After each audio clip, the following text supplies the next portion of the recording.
Di Indonesia ni, mana yang ramai penduduk daripada penduduk Malaysia? Indonesia kan? Yakin? 100%? Okey. Bermakna kalau ditengok orang alim, para ulama, tokoh agama, mana yang ramai ustaz-ustaz di Indonesia daripada di Malaysia? Di Indonesia. Yes. Indonesia ni ustaz-ustaznya pun lagi ramai daripada Malaysia. PhD, doktor, profesor, banyak di Indonesia daripada Malaysia. Tapi alhamdulillah walaupun di sana tak berapa ramai ustaz-ustaz, tapi tak ada orang gila jadi ustaz di sana.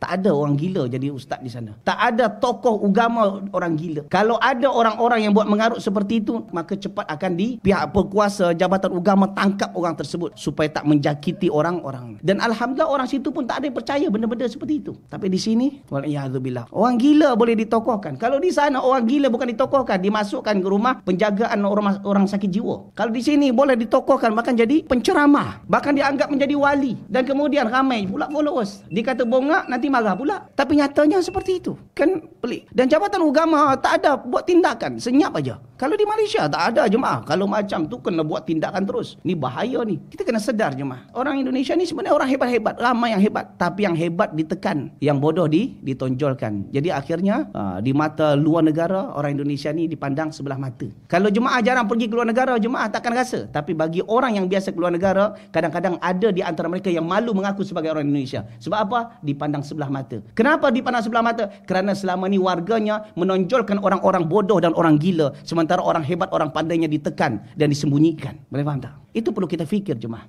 Allah Ta'ala alam bisawab. Ada